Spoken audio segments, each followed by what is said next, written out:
Zombie games are pretty popular, whether it's Project Zomboid, Black Ops, DayZ, or etc. There is a zombie game for everyone. Zombie mobile games in particular were most prominent during the early 2010s with a wide array of options to choose from. But there was one game that in my opinion was severely underrated, and it was Zombieville USA 2. A semi-3D zombie shooter where you play as the survivor in the aptly named city of Zombieville.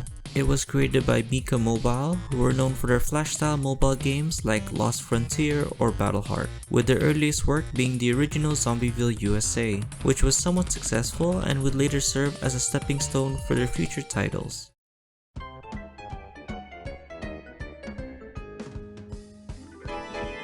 The gameplay in Zombieville 2 is quite simple.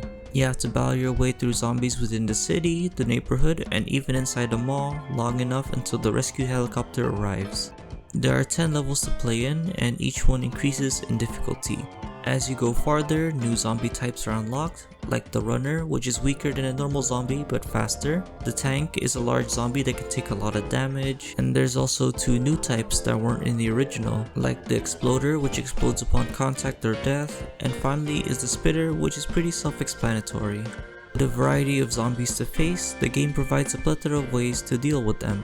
But first, you'll have to choose your character. There is a good selection to choose from, ranging from serious to strange. Each one even has some minor lore related to their connection to Zombieville. It also serves as a way to save loadouts considering the amount of weapons you have access to.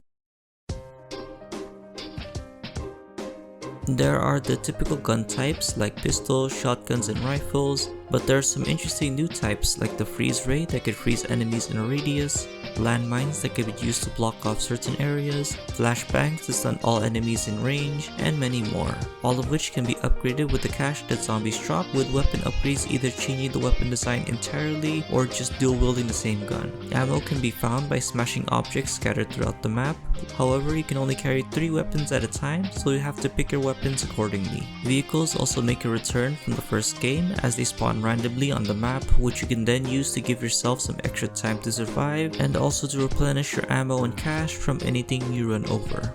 But what really makes this system even better is the introduction of perks. Perks exist in many games, but I think Zombieville 2 is the first mobile game to use it in a meaningful way. Just like with weapons, you can only bring 3, all of which can either boost certain weapon attributes or your own. For example, there is no normal way to heal on the map, so you could use 1 weapon slot for health packs, or you could use the radioactive perk instead to keep that extra weapon slot, and vice versa. But Zombieville 2 takes it one step further with the inclusion of Bluetooth multiplayer.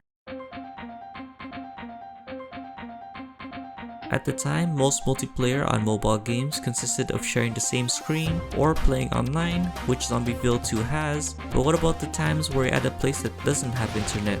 That's where the beauty of Bluetooth multiplayer comes in, as you and a buddy can play together as long as each of you has a copy of the game.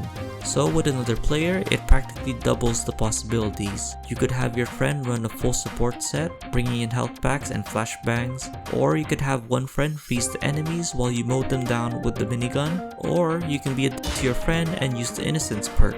There's so much you can do in Zombieville 2. Unfortunately, while it had all these cool features going for it, it stood no chance against the other games that were released alongside it, like Jetpack Joyride, Subway Surfers, Minecraft PE, just to name a few.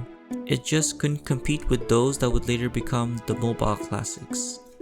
But that's not where the story ends, as in 2021, Mika Mobile announced work on their newest project, Zombieville USA 3D, which looks like a remastered version of the second game, but with a Z-axis. Honestly, it looks pretty great, and with how indie games and other games in general are going back to the OG style of gaming, it could do well for itself. In the end, Zombieville USA 2 will always hold a special place in my heart, as I have made many memories playing it with my friends back then. And I think that's what really matters for a game. A game, whether bad or good, doesn't amount to much unless it can really make an impact to the player, making a long-lasting impression that, after years since they last played it, the moment they replay that game, it takes them back to a time when things were much simpler. So whenever I feel the urge to revisit some nostalgia, I know one place I can always go to is at Zombieville USA. Thanks for watching. I thought this would be a great video to start the new year as it's less complicated and has some ties to my past. I still highly recommend this game as it's still up on the Play Store for only $1. I'd say it's well worth the price, and I'm glad it had a much nicer fate than some of the other games that were removed from the store and lost forever if it wasn't archived.